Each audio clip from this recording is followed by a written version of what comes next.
Hey guys, very sorry about the delay when it comes to this, and it's only on YouTube right now. So today's Day of Thunder is simply going to be on YouTube on Resolute TV.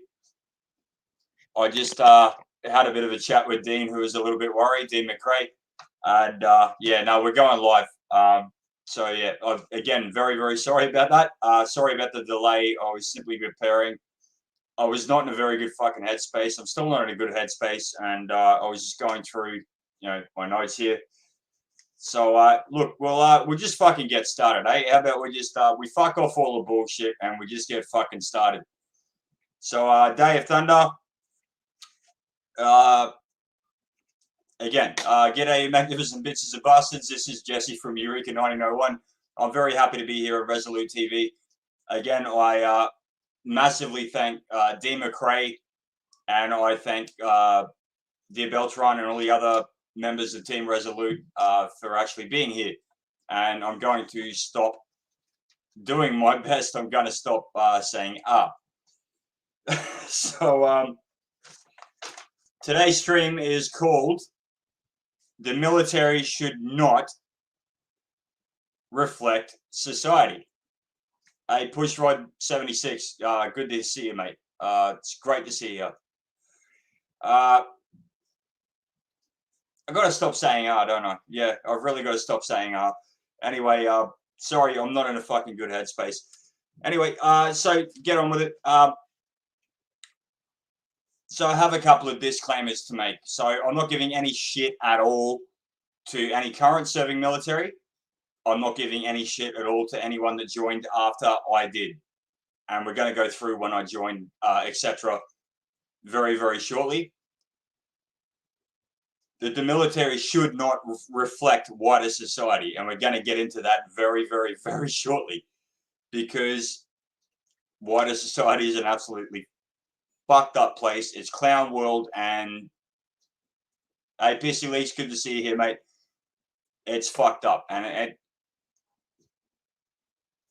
part of the problem with the military is that it tries to reflect wider society. That's one of the biggest fucking problems with it. And we're going to get into that. What I'm about to say is mostly anecdotal, so it's only my experience. It's only what I've seen. Not all of it, but a lot of it is only what I've actually seen, what I've experienced in the military. And I know there is no shortage of veterans at all that have the same experiences and feel exactly the same way that I do, which is why we're doing this stream today. I'm going to be presenting my views and my solutions, and in all honesty, cut the millennial bashing from like boomers and Xers. Really, just cut the fucking millennial bashing, because the millennials that have served post 9/11 have gone through a ridiculously harsh and a ridiculously hard to deal with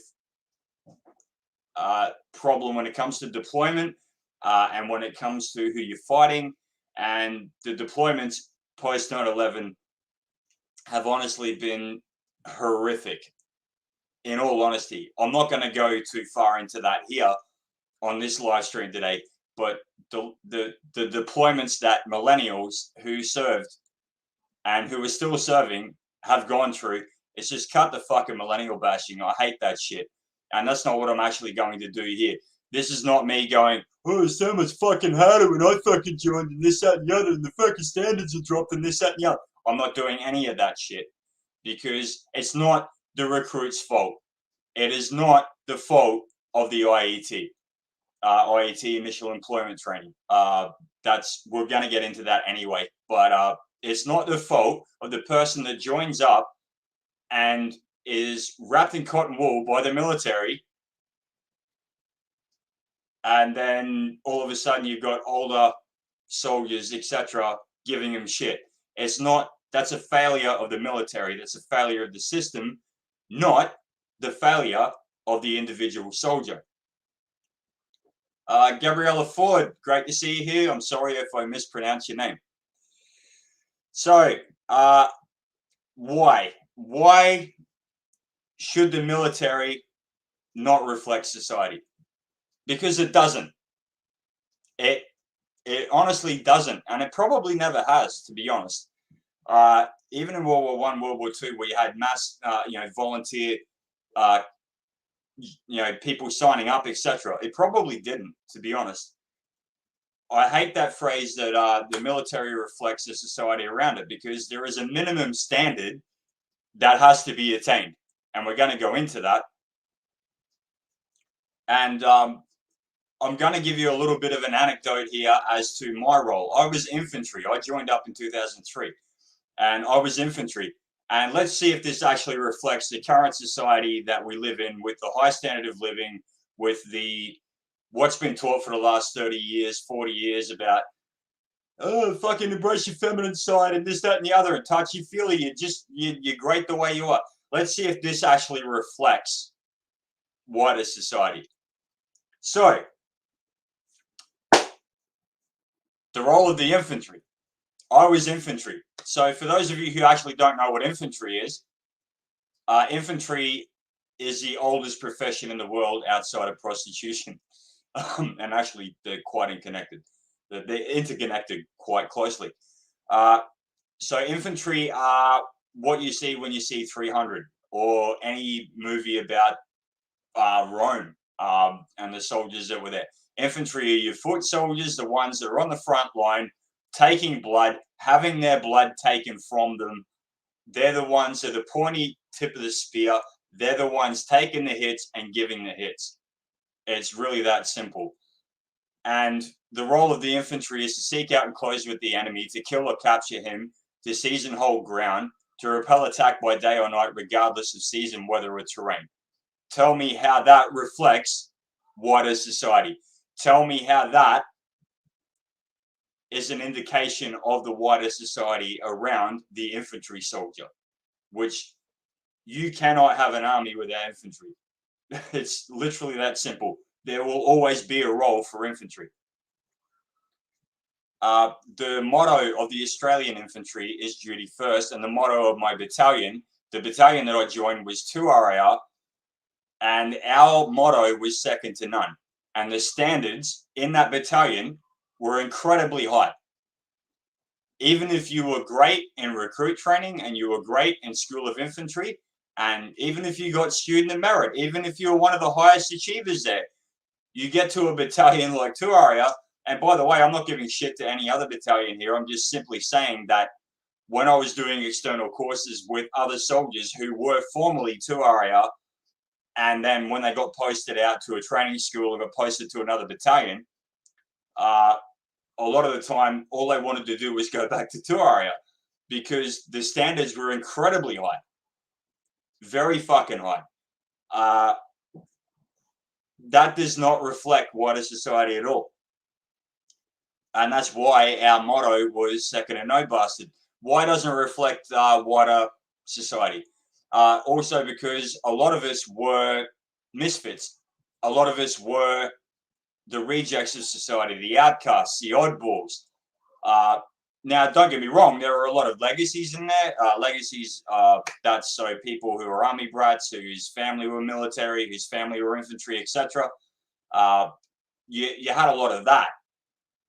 But the majority of people that were in infantry that I served with, they come from dysfunctional backgrounds, a lot of the time broken homes, a lot of the times of fucking oddballs, outcasts. A lot of the times they were bullied at school. A lot of the times it's just they had no place in the world to go. They found their family. They found somewhere to belong in infantry, and somehow melded together, and it worked. These highly individualist people that are outcasts, that don't fit in anywhere, and then actually find their home. It doesn't reflect wider society at all. The other reason it doesn't reflect wider society as well, in my personal experience. So I was a civic nationalist for a very long time, and there were two reasons for that. One, I'm married to a Japanese lady, and clearly I'm not Japanese, and it has worked very, very well. Secondly, we all bleed green in the army. We all bleed green.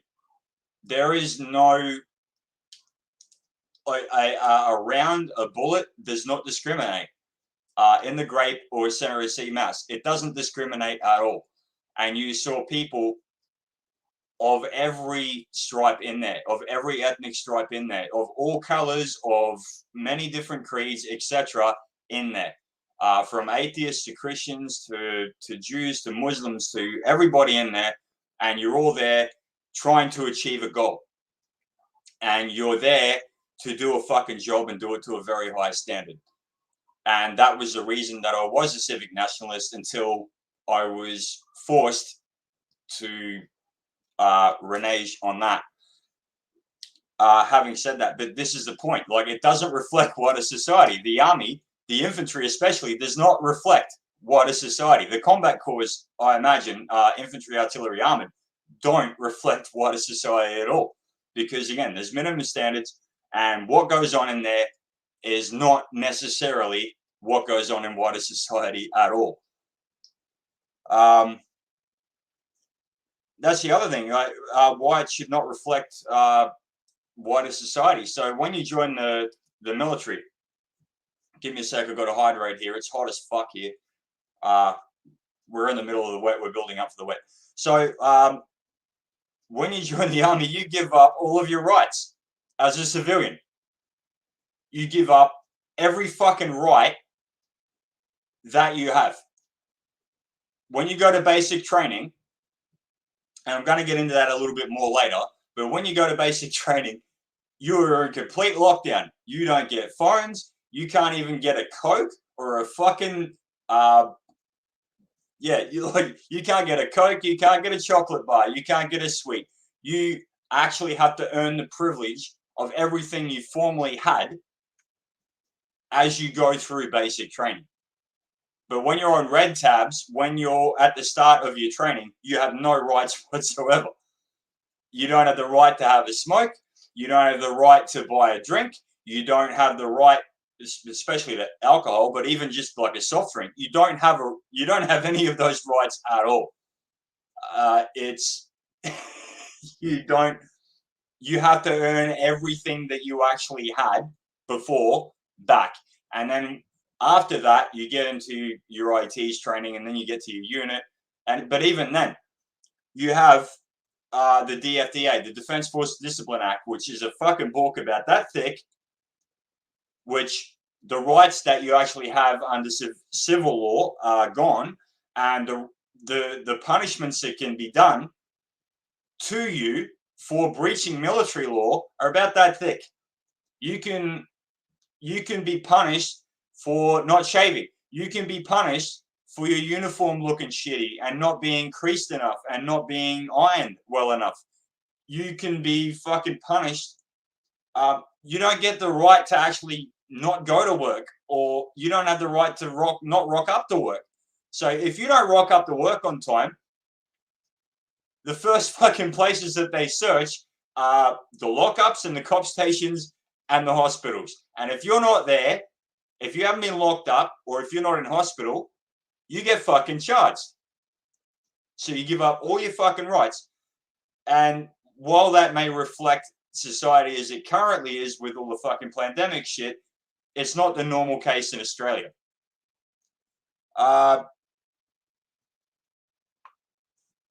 Also, why it doesn't reflect society. Society's become so soft and so degenerate and so immoral that it doesn't fit the military. Like, the military is a bunch of misfits for the most part, at least infantry. Like, we're generally misfits. But this whole fucking first world problems thing.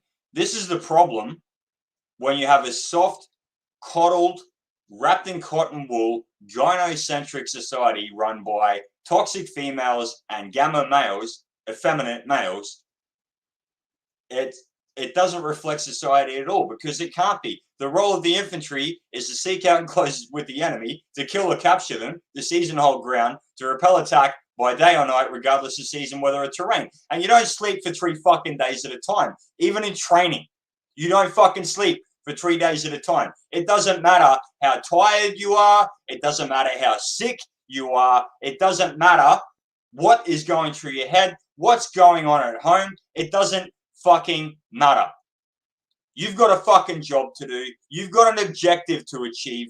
You've got a mission to achieve, and you fucking do it. You don't have a fucking choice in that. You don't get to choose where you get deployed to.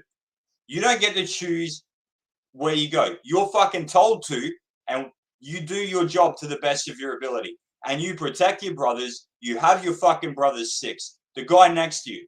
It's about the guy next to you. And this is something that civilians in general simply can't fucking understand. And I understand why you guys can't understand that, because you haven't gone through it. You haven't gone through the ringer.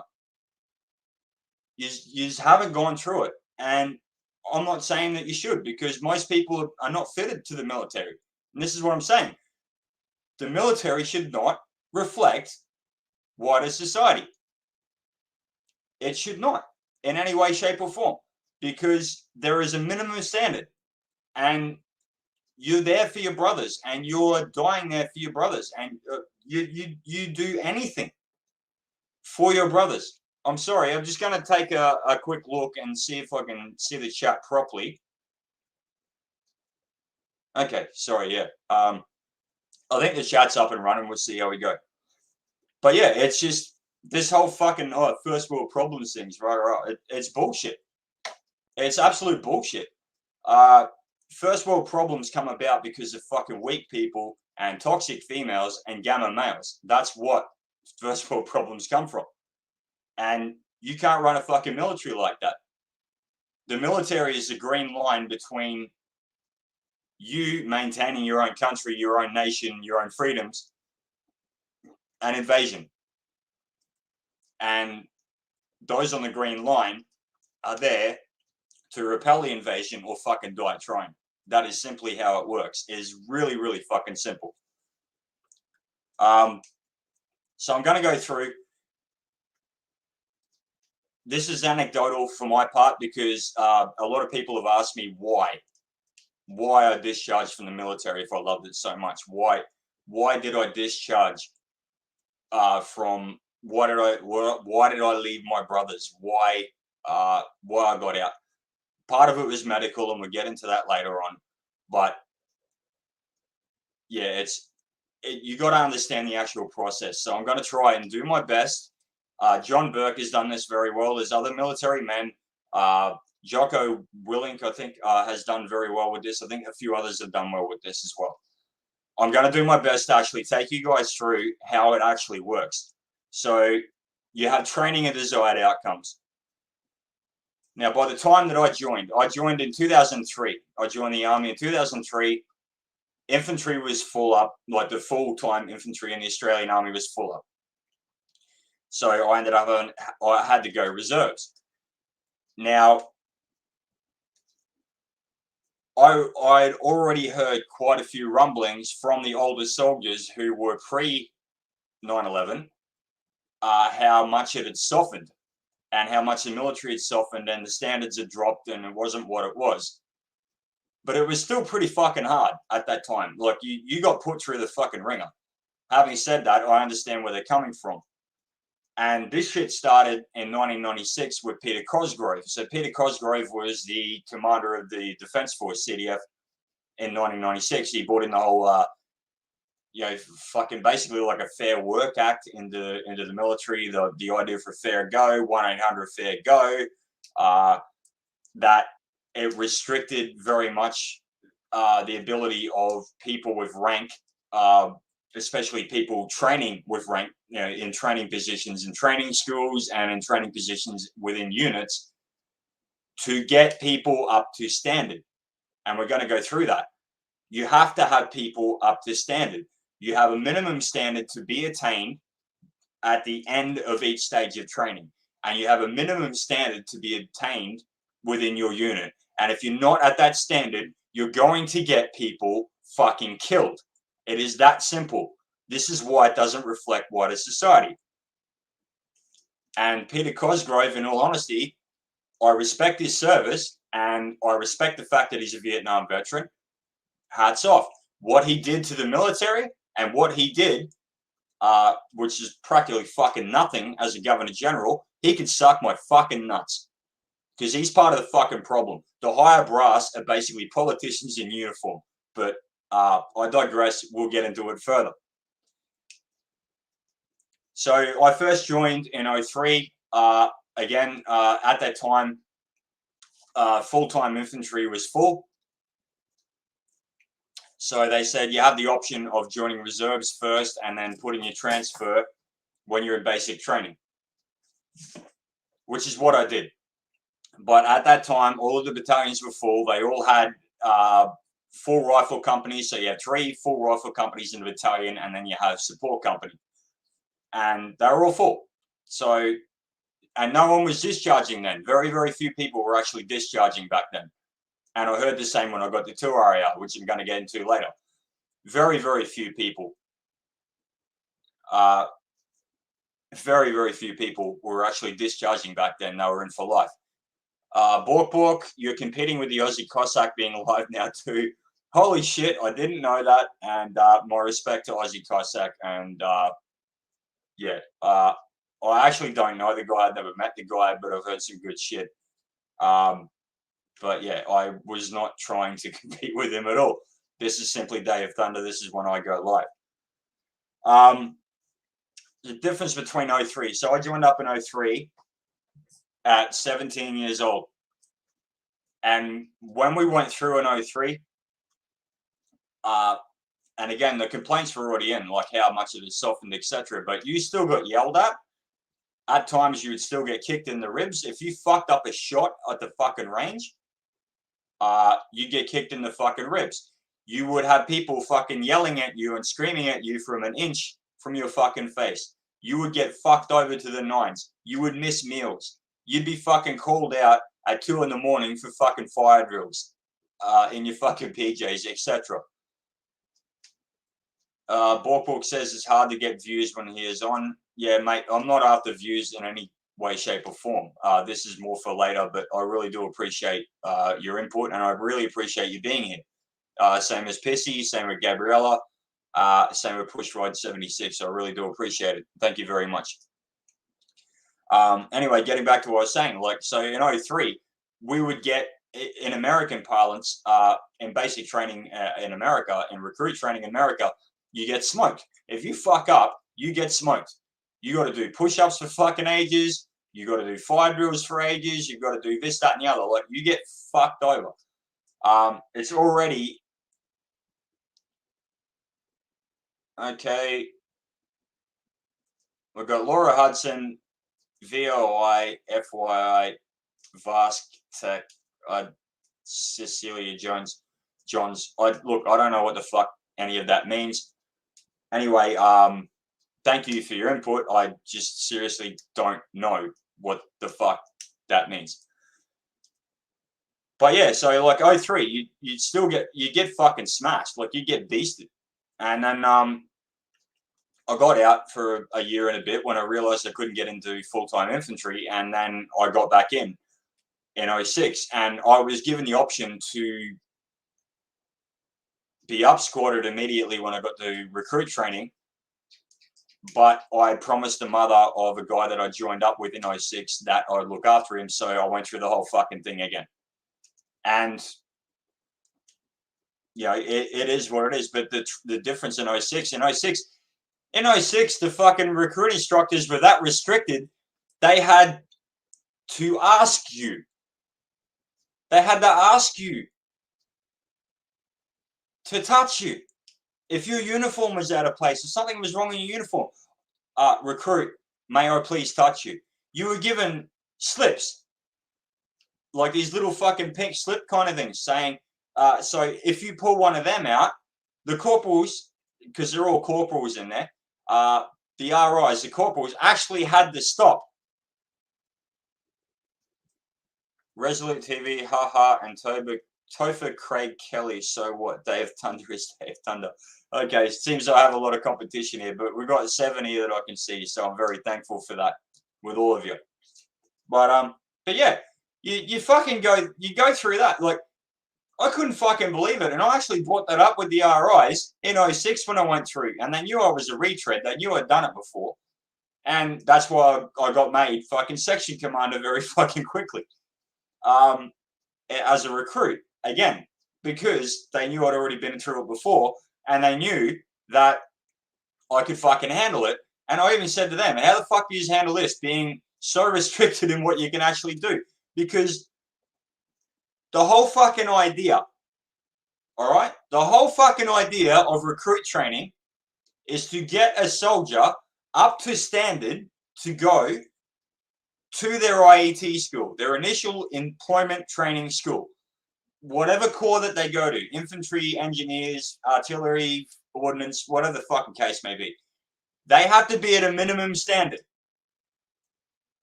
meaning that you have to be able to do drill. You have to be able to dress correctly. You have to be able to pay the correct compliments. You have to be competent at radio. You have to be competent at using a radio, at doing navigation. You have to be able to administer first aid at a competent level. And primarily, the biggest fucking skill that you have to have as a recruit, all corps, is that you need to be able to competently operate and safely operate two weapon systems, being the Steyr and the Minimine. The Steyr is the primary assault rifle used by the Australian military outside of special forces, and the Minimine, which some would consider a machine gun, which we don't call it in the military a machine gun because it's only 5.56, it's not 7.62, but it is basically a fucking machine gun. So you get qualified in two weapons, and you have to pass that fucking minimum standard. It's a very basic standard to achieve, and even then, the average civilian that joins, 1 out of 4 will fail. At least when I was in. 25%, sometimes 30 out of each platoon that goes into recruit training at Kapooka doesn't make it to the end, and they don't march out. So that gets you to the first fucking stage. And then you go to School of Infantry, which is what I did. I went to School of Infantry. Now, the School of Infantry attrition rate is about 40%, meaning that you get 10 guys, and 4 guys out of 10 will not fucking pass. You don't get through it. And the attrition rate from my platoon, mostly due to an absolute fuckwit of a PDI, physical training instructor who fucking loved breaking guys. We started out with 48 guys, 19 originals marched out in that platoon. 19 out of 48. Now, just so you guys understand as well, so Australian infantry, regular Australian infantry are considered to be ranger level when it comes to Americans. So I've already explained it many times before on many different live streams, in many different posts, etc. But so Australia is involved in other people's wars because we kind of have to be, because we need a fucking protector, and we're used as an auxiliary force. And since Vietnam, our infantry, our regular infantry, have been used for roles by the Americans that they would normally only give to Ranger and above, US Army Ranger and above, because we're at that level. It's a very fucking high standard to have because we're a very small military and you have to punch well above your weight. Give me a second. We have Bork, do you play Battlefield 2042? It is all about the gun types. Yes, it's real, but as close to civilians like me can get in this anti-gun country. Yeah, I hear ya. No, I haven't been a gamer for a long time.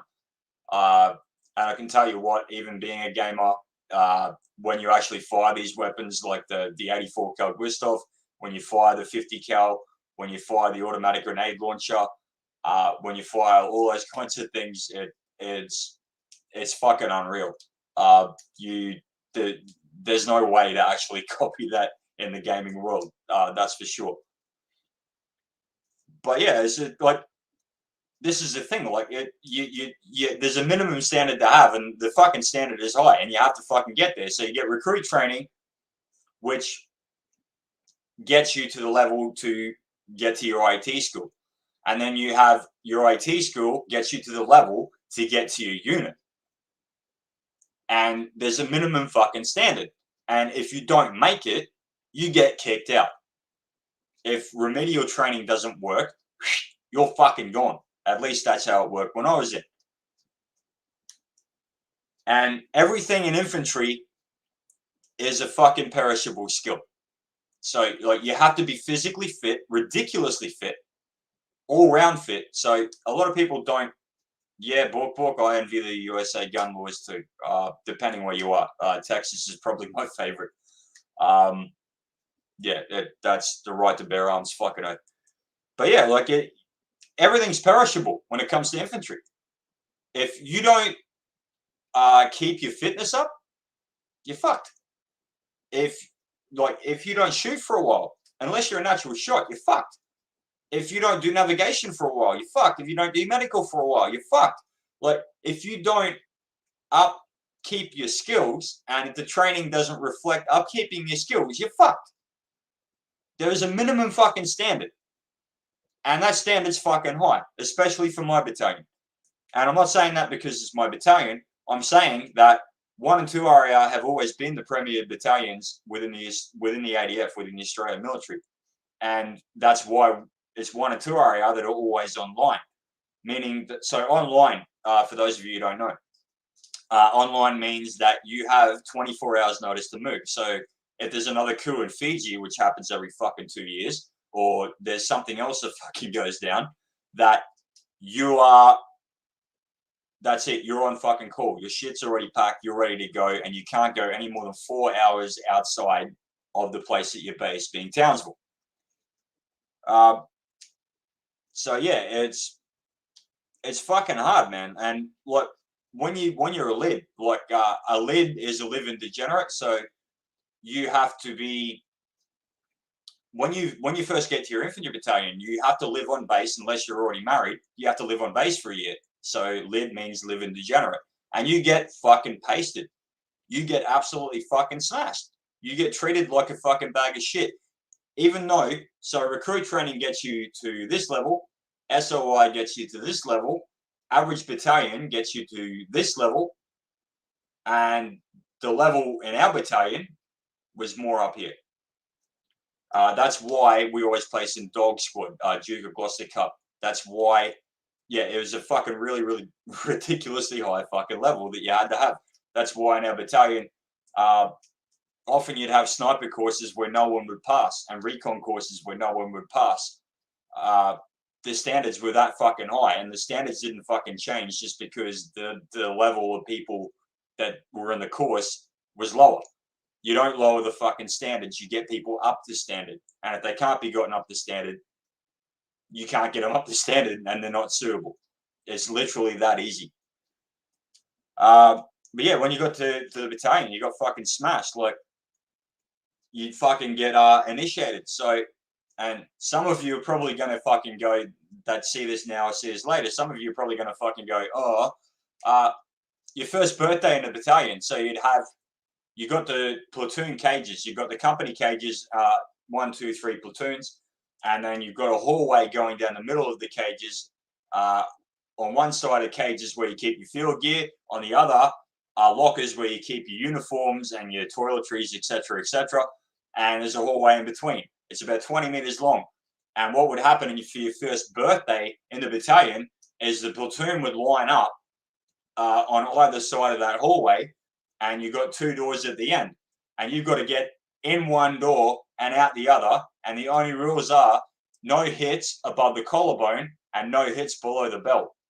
So you have an entire platoon fucking wailing on you until you get out the other side. And people like go, oh, why the fuck you do that? Why not? It's something civilians don't understand. It's simply the fucking way it is.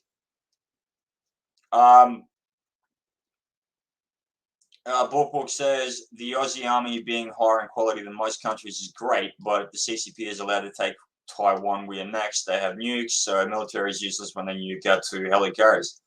Yeah, I hear what you're saying, and I used to have the same belief actually before I joined the military. But yeah, look, nukes are great, and they're mutually assured destruction. But in all honesty, they're not the be all and end all by far. You still need active infantry, active military, and you need them to be of a high quality for sure. Because the nukes aren't going to fucking kill everybody. It's simply it's simply the way it is. So I've talked about the initiation, like your first birthday, and then yeah, your platoon actually shouts your drinks until you're fucking comatose. Mad minutes. That's another one. Like you get to the battalion, so you have two diggers that don't get along, or there's a fucking problem, and I got called out for mad minutes, and I called others out for mad minutes, and both happened. And basically, a mad minute is that it's gloves on, medic on standby, because every company has a medic, and you have 1 minute to punch the living fuck out of each other. After that, shake hands, buy each other a beer. You don't like each other, maybe still, doesn't fucking matter. But it's done. It's dealt with. That's it. It's over. Until one fucking dickhead, a new fucking lid that came in, decided that he wanted to fucking film it. And then his mum fucking saw it and went to Channel 9. And then Mad Minutes got fucking banned. Which is why afterwards, the rule was no camera in the fucking boozer. You also had Cock of the Week. So the funny one with Cock of the Week. So, so out of my platoon in Singleton, there was 6 of us, I think, 7 of us. It was me, Guard Dog, Piwa, Wad, fucking few others. I can't remember. I think it was 6 of us or 7 of us.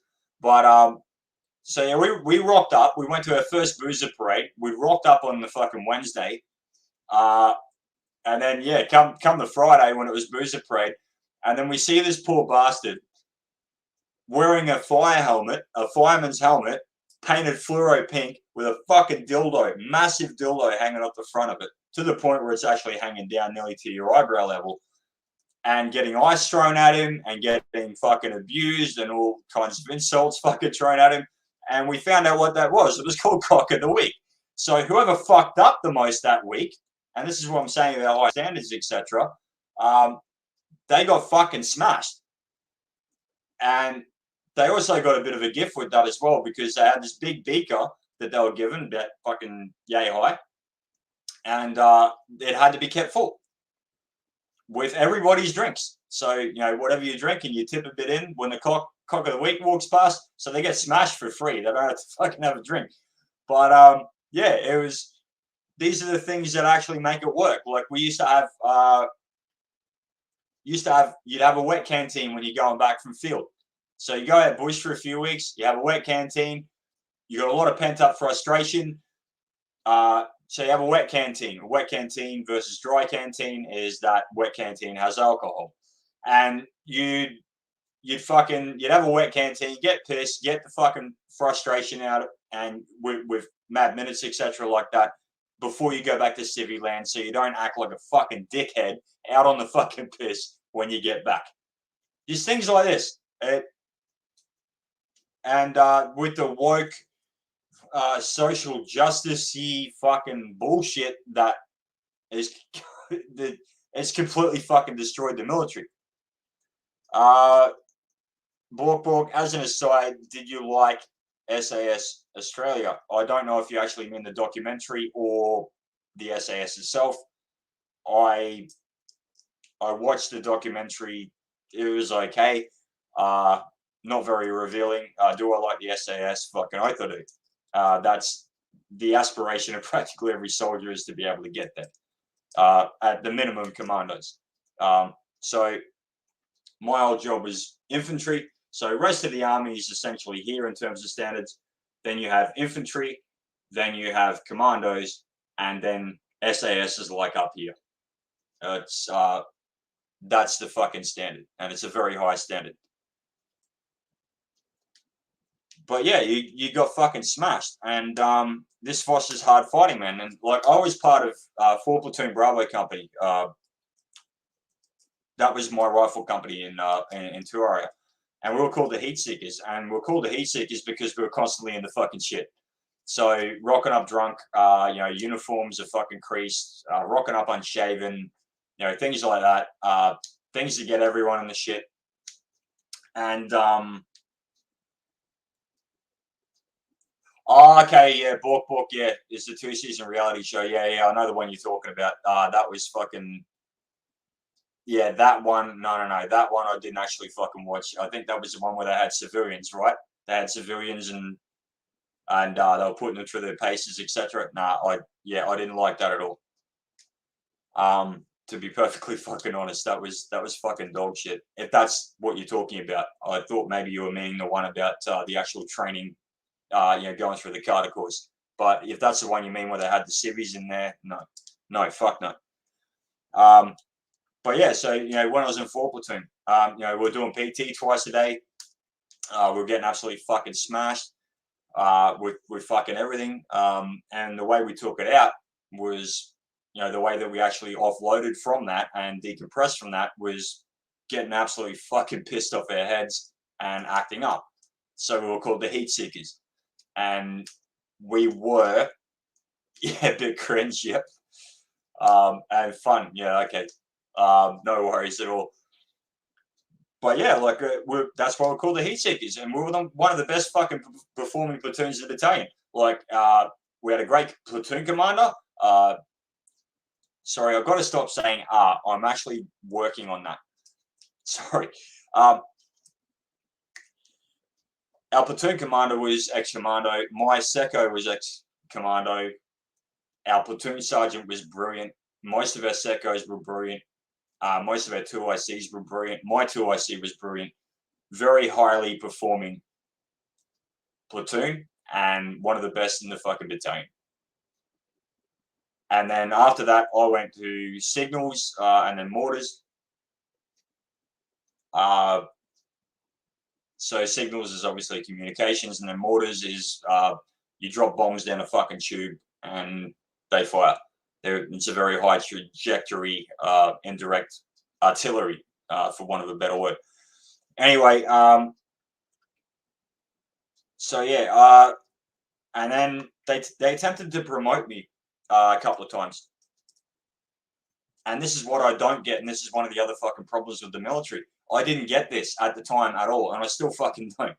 So the way they looked at it was that if you've done your 4 years and you've done your sub 1, so sub 1 is it's an all army corps, all corps, army wide promotion course to get your first promotion from private, from the lowest rank.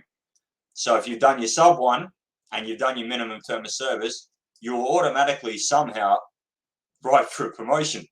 And one of the times they tried to promote me was to be a Section 2IC, second in command of a section in Afghanistan for MTF3 in 2011, the most fucking dangerous war zone on the planet, where when the secco takes leave, I'm in charge. And I'd already been in signals platoon for 2 years at that stage, where you don't do any infantry work at all. This is what I was saying. Infantry work is a perishable skill. Everything you have is a perishable skill. And when you're in signals platoon, you don't have time to do any infantry stuff at all. Fucking period. And then they tried to fucking promote me. And this is the fucking problem. Like, you had these dickheads that are in charge of your fucking career that have no idea about your personal service or what you're able to do at the time. And I had a couple of months to train up, not only to get my own skills up to standard, but I had a couple of months outside of all the training that we were doing in the MRE, the mission rehearsal exercise, for Afghanistan, the most dangerous fucking war zone on the planet.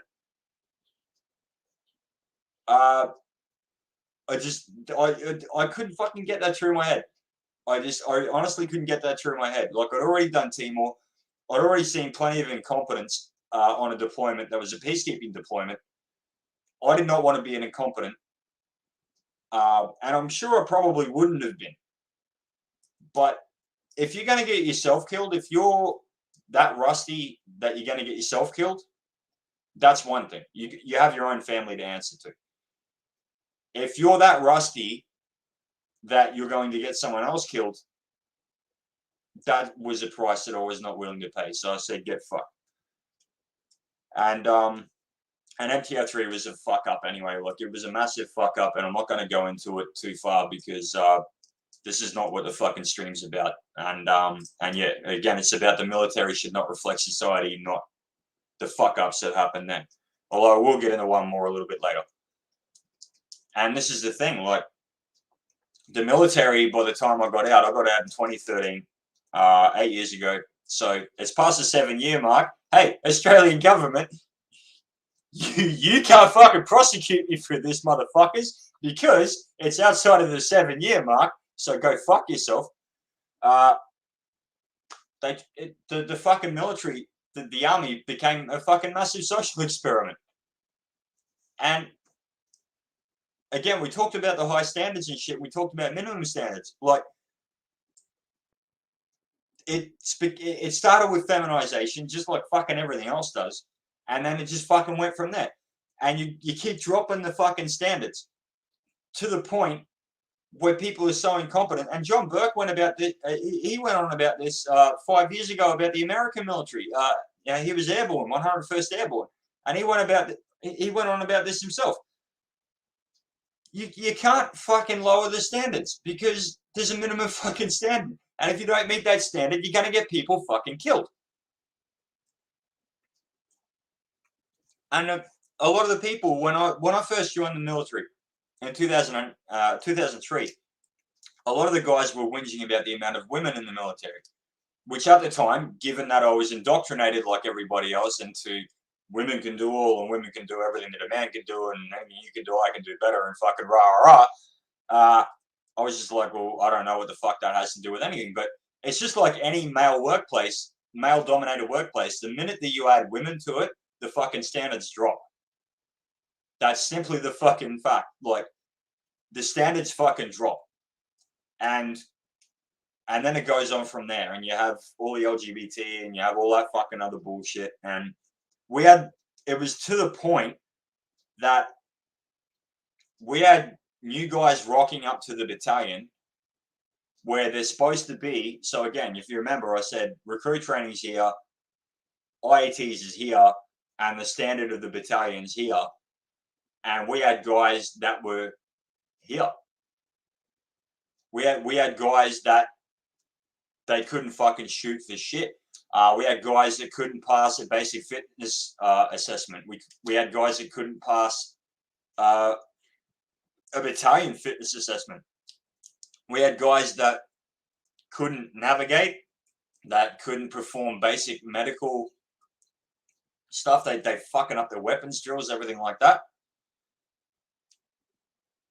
Give me a second. Book said, doesn't make sense to have a lower requirement for women. If they are equal, then they need to pass the same test. 100% agree. And this is part of the fucking problem. But yeah, like you had, and this is the thing, like it wasn't the fault of these guys rocking up, these new lids rocking up, that they were below standard and they couldn't pass a fitness assessment, they couldn't pass a fucking shoot, and they couldn't pass a fucking, you're supposed to get to the battalion and go to a higher level, not be below the fucking level you're supposed to be and get brought up to standard. You're supposed to actually fucking be at the fucking standard that you're supposed to be at a School of Infantry and then get brought up to battalion level from there. Not you're at the standard that of a recruit and then fucking brought up to SOI standards and then brought up to battalion level, because you don't have the fucking time for that, especially the deployment cycles that we were on. It was fucking ridiculous. Deployment, year off, deployment, year off, and the years off didn't really fucking work that way anyway. You're training your ass off. But this is the thing, like, I've got to be careful what I say here. And I have a lot of female mates, soldiers that I serve with and I served around, everything like that. Absolutely fantastic, great at their jobs, everything like that. But it started with feminization, and from there it got fucking worse. And we're going to get into that. And speaking of women, so we don't actually have a military recruiting agency, really. Like we have in the Australian military, we have yes, you do have military personnel that are in recruiting, but in charge of it, it's civilian. And the bitch who was in charge when I was in for at least 4 or 5 years before I got out, her goal was to de-anglify the military, to de-heterosexualize the military, and but yeah, basically to just turn it into a fucking massive social experiment. So anyone going to a recruiting office who was white or straight or Christian or whatever the case may be, no fucking way. But if you're female, gay, Muslim, fucking lesbian, LGBT, whatever the case may be, it doesn't fucking matter. Yeah, you're fucking in, whether you're fit for it or not. And this is the fucking problem. And this is, I'm going to get into this when it comes to solutions, but one of the things that civilians need to do is stay the fuck out of military business, because you can, like, military can't run civilian and civilian can't run military. They're two completely separate. There's no fucking bridging that gap. They're two completely separate entities, and you can't fucking do either of them. They don't mix at all. You can't fucking do it. And that, like, her name escapes me right now, but the bitch that was fucking in charge of that, she put the last coffin nail in the military. One of the other reasons that I ended up getting out, and you can't turn it into a social experiment, is that there's no loyalty from the fucking brass. There's no loyalty from high command at all. It's knee-jerk reactions. It's throwing diggers under the bus. Loyalty is a two-way street, and loyalty is one of my close. I have a code: honor, loyalty, courage, strength. A lot of times I fail in my own personal code, but loyalty is one I don't fucking ever fail at. And I was loyal to my diggers, even though I was put in positions where, I was acting sergeant at one stage, even though I was a private. But I was always loyal to my diggers, and that's one thing I like about Ricardo Bosi. He was always loyal to his diggers. That's one thing I like about quite a few of the people that I serve with. They were always loyal to their diggers. If they felt their diggers were being fucked over, they did not hesitate to tell higher command to go fuck themselves at all. We've got a couple more in the chats here. Bork retarded is clearly designed to weaken the military. Yep, that's true. The females couldn't pass their BFA at Kapuka when I went through, and the males were waved off as completed, and all the females just got signed off as done. Was a bunch of BS. Yep. Yeah, welcome to NASA. That's the nickname that we have, New Age Sensitive Army. But yeah, it's no loyalty from the fucking brass at all. Like, look at these fucking witch hunts with, like, the Brereton report and the persecution of our commandos and whatever. And look, I understand there's a bit of rumblings about Heston Russell and how he's used the whole persecution of commandos to make money for himself, etc. Look, I don't know shit about it, and so I'm not going to comment.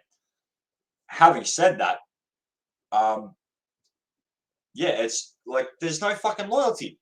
These fucking top brass, they're just all fucking politicians in uniform. That's all they fucking are. To get to the higher levels, you just got to be a politician in uniform. You're not a fucking soldier. You're not military. You don't have anything to fucking do with the military. You don't follow any fucking code to do with the military whatsoever. There's no duty first. There's no role of infantry. There's no fucking nothing. It's just suck fucking dick and smoke fucking pole to make sure that you get a fucking political job at the end of it. And that's exactly what Cosgrove did. It started with fucking Cosgrove. He fucking knew that he wanted to be Governor General before he fucking got out the military. So what did he do? He fucking caved. He sucked fucking dick. He feminized the military. And yeah, that's how he got the fucking job in the end. And this is the thing. You can't mix politician and fucking military. The fucking two biggest dangers to a soldier are fucking politicians and media. They're the two biggest fucking dangers to a soldier. And if you don't fucking believe me, look at what happened with the Brereton report last year. This time last year, look at what fucking happened. The biggest fucking danger to a soldier: politician and military.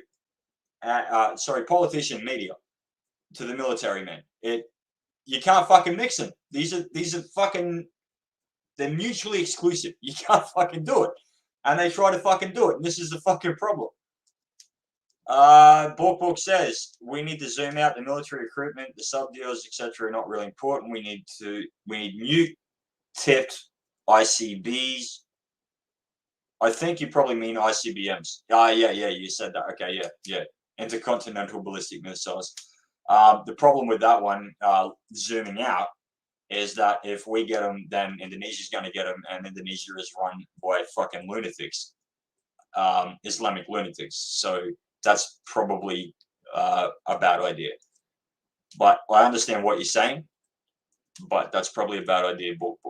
In all honesty, we're better off staying conventional.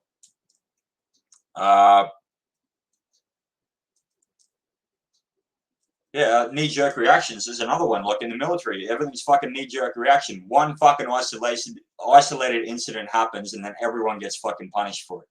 And that I was getting fucking over that too. Quotas for promotion, that was another fucking big one.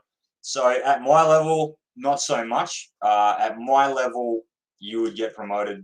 NCO level, largely by merit. Largely, not always. But quotas for promotion. Yeah, Bork, I understand you're Vietnam vets for fucking sure. And that's going to be another stream, actually. I'm going to dedicate that to them. Fucking believe you me. Believe you me.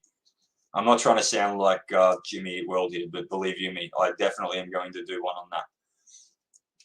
But yeah, quotas for promotion. So it got to the point where when you get all-call promotions in the army, by the time I got out, so let's say, for argument's sake, 10 promotions. You've got 10 spots that need to be filled. People are getting promoted either sideways or upwards out of those positions, and you have people that need to fill them. 10 positions. Now, 5 automatically go to females because equality, regardless of merit. Regardless. And then the other 5, so you'll have 1 go to Indigenous because equality. 1 will go to a sexual minority because equality. 1 will go to a religious minority because equality. And then 1 will go on merit. And that was the point that it was getting to. It's fucking ridiculous. It's absolutely fucking ridiculous. And they wonder why it's fucking hard to keep people in. And this is the thing. I'm not the only one. I'm not the only fucking digger. I'm far from the only digger that put in the discharge out of shit. You couldn't be proud of it anymore. You just couldn't be proud to be in anymore.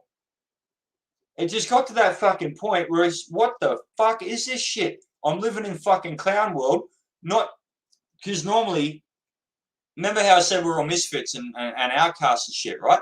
So you go into the battalion and that's like that's your sanctuary. That's where you get out of clown world. From the time you from first parade till fucking knockoff, you're out of clown world and you can fucking be you and you can be yourself and that's it. And it's all good.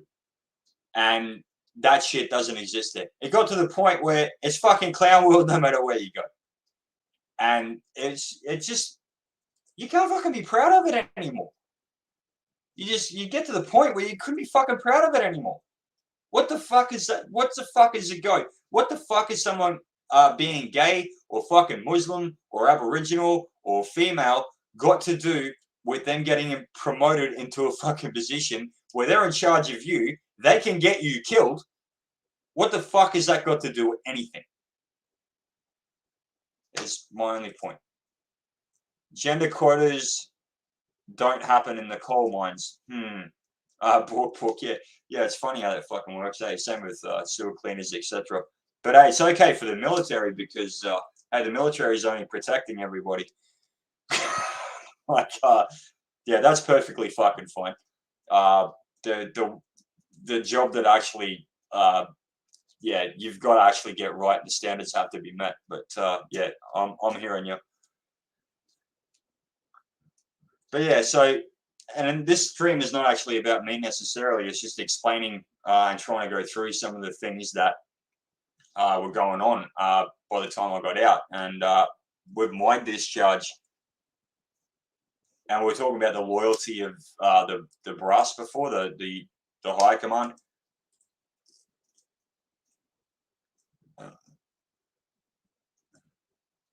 Pissy Lick said, I guess diversity will get you killed in the military eventually. Yep. Look, I'll give you an example, Pissy Licks. So, actually, fuck it, I'm going to name him because he's not going to give a fuck if I name him anyway. And he was a fantastic fucking digger.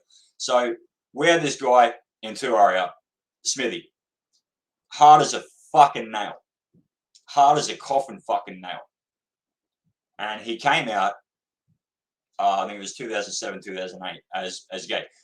And you wouldn't have fucking picked it with him because he was always the one leaving with the hottest bitch in the fucking club, etc. You wouldn't have fucking picked it.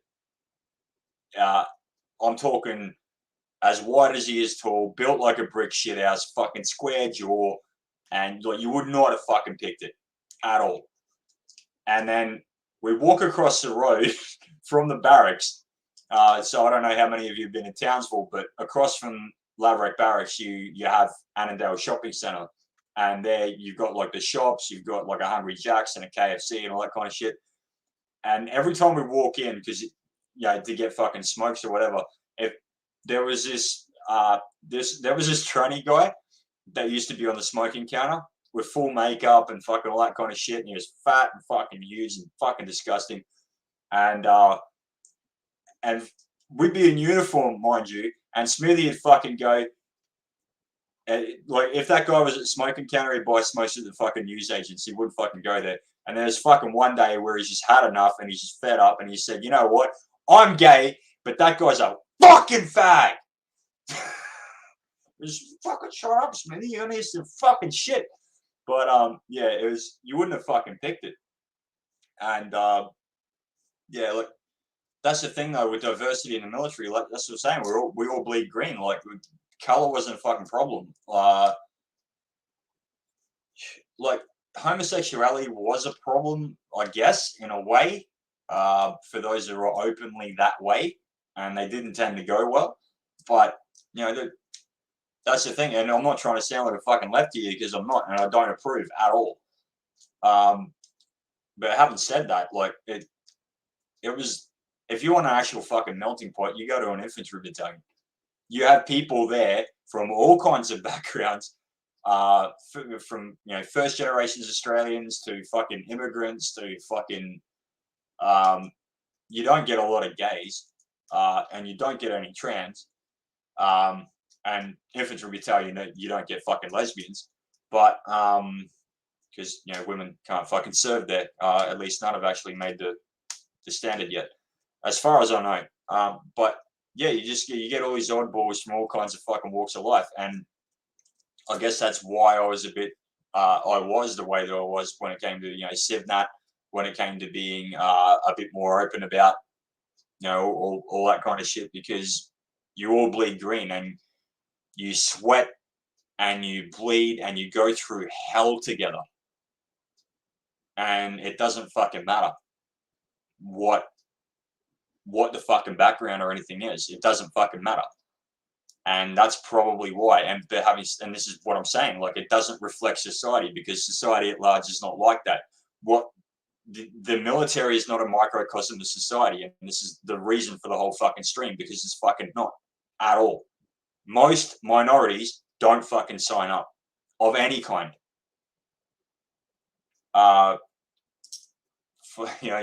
Most lefties don't sign up of any kind. Soldiers are apolitical for the most part. Having said that, when you ask them about their opinions, they're very right-leaning. A lot of them. It's a very fucking interesting one. Give me a second. Borkbook says the Lunar Left played the long game, infiltrated all the schools and brainwashed the kids for 20 years. It started the last few years of my high school back in 1993.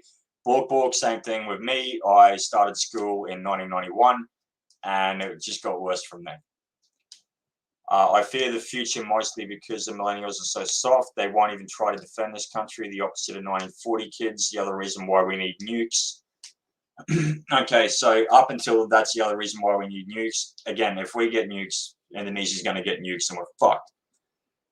As for millennials, and this is one of the reasons I started this stream off, Bork with I understand the millennial bashing. I understand it. I get it. And you're clearly an Xer. I get it. I really do. I understand it. I'm getting the fucking shits with the millennial bashing because most of the people that I serve with are millennials and they're hard as fucking nails and they do serve, they will fight.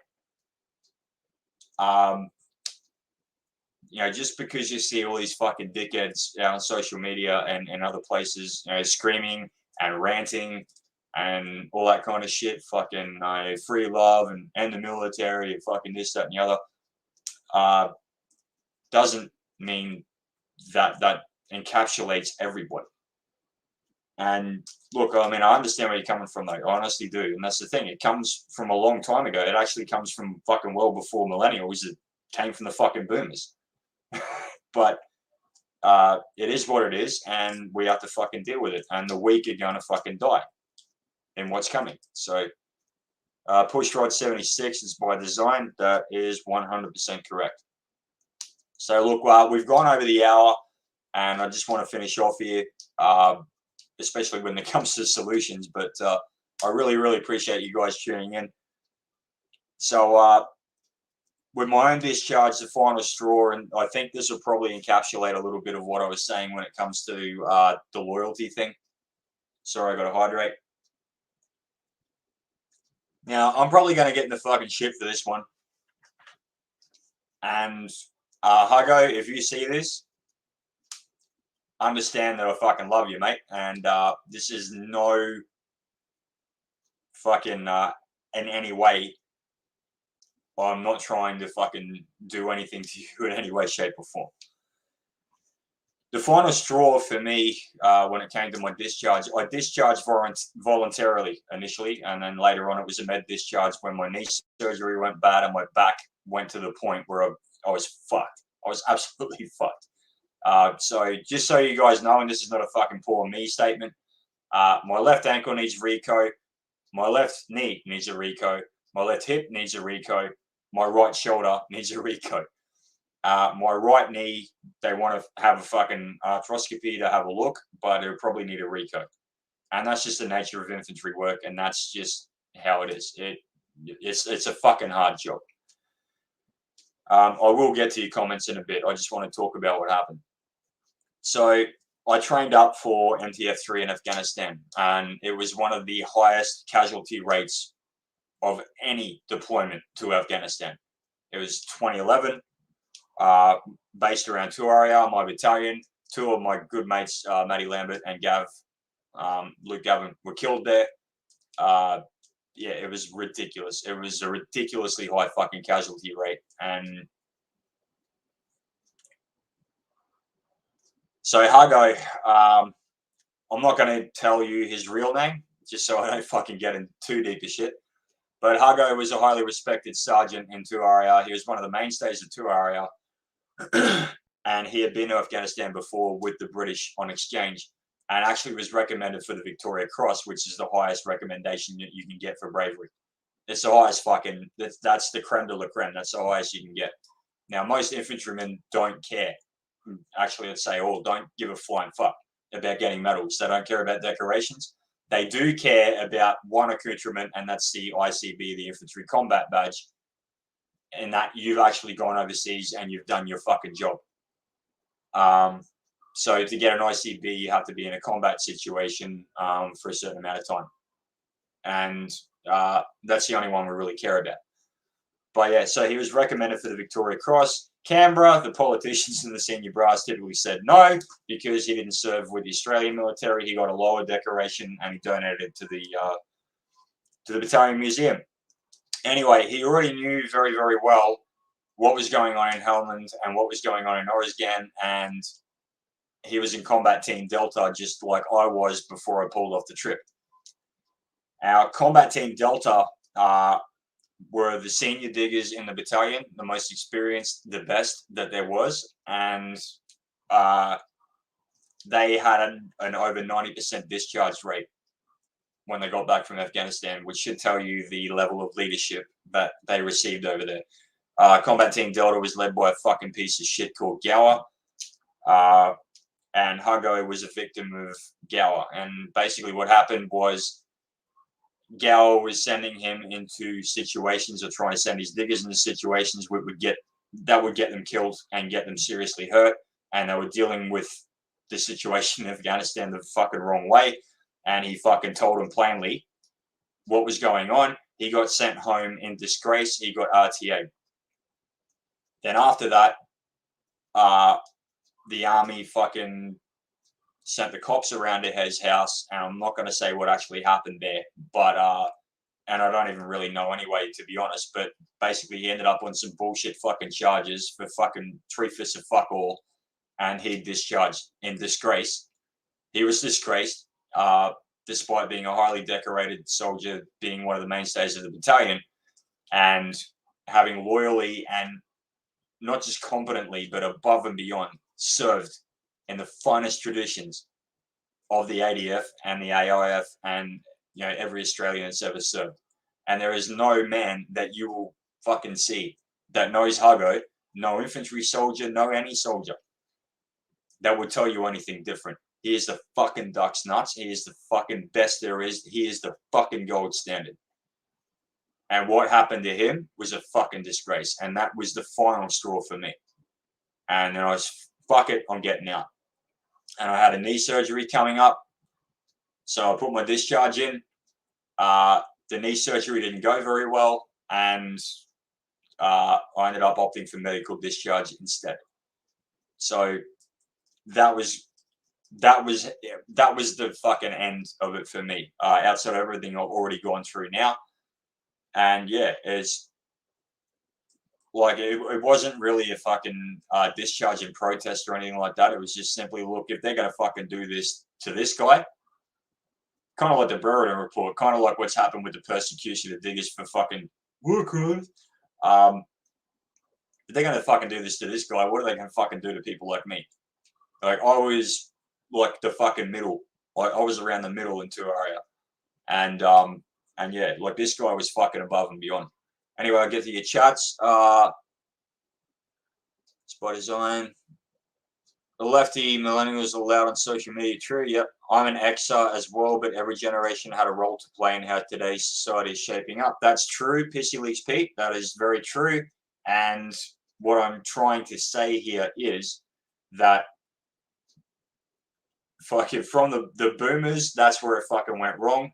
X's carried the torch. Millennials fucking perfected it. That's simply what's going on here. It's just been a bouncing fucking ball to collapse. That's all I'm trying to say. My older bro's Gen X put me in a camp because I'm not taking a jab. There are authoritarians in every generation. I'm so sorry to hear that, book. It sounds like IX and the CCP, he would send in and let kill as many people as needed to get what the CCP wants. Yeah. Well, they're not exactly being quiet about it now, are they? I think actually that's what the fucking chairman of the CCP said recently. We're over being quiet about it. We're over being silent about it. Their imperial ambitions, etc. But having said that, don't worry. They will conquer a hell of a lot of fucking territory, and they will do a lot of fucking damage very, very quickly. Having said that, they will face the same repercussions that every other ridiculously, stupidly, quickly expanding empire has, and they will fall. They will be a victim of their own success. Just like Japan in World War II, just like Germany in World War II, just like a lot of people in World War II. Just like anyone that tries to expand too quickly, too fast, fail very badly. It's the empires that slowly expand that last the longest. So in your opinion, we are having a hot war with China in the not too distant future. Thanks for your time tonight, mate. Probably. In all honesty, they're not exactly being fucking quiet about it, are they? Anyway, look, I really appreciate all of you tuning in, and I will be done very shortly. I just want to get to the I don't want to offer fucking problems without solutions, so we're going to get to that. So the solutions that this digger, this fucking testicle-headed motherfucker can come up with, not too dissimilar to any other digger, I think. Not too different to any other soldier, really, I think. How do we fix this shit with the military? Yeah, Bork, that's true. So how do you fix this shit? Well, it's very, very simple. There's two parts to what I'm going to say here with the solutions, is that politicians and civilians need to stay the fuck out of the military and let the military run itself as it should be. Civilians cannot understand military any more than soldiers can understand politics. When you intermesh the two, they go fucking badly. Keep them fucking separate. It's really that fucking simple. Politicians stay out of the running of the fucking military. Civilians stay out of the running of the military. Recruitment goes back to the military, not fucking manpower, not the fucking civilian agency that's been put in charge of it, at massive taxpayer expense, mind you. The military should go back to being military. 100% military. And military doesn't tell politicians what to do, and politicians don't tell military what to do. That would be a big fucking start in fixing the fucking problem.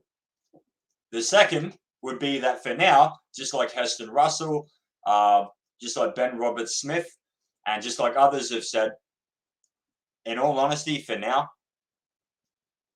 this is why I won't let my son join at 17. I will not sign the paperwork. When he's 18, he can do what he wishes, and I will happily pat him on the back and tell him how proud I am if he does. Don't join the fucking military at this stage. You're opening yourself up. You're opening yourself up to massive fucking problems if you do. It's again, look at the Brewery report.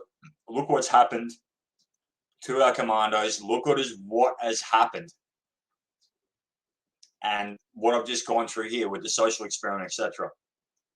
Is that worth risking your fucking life for?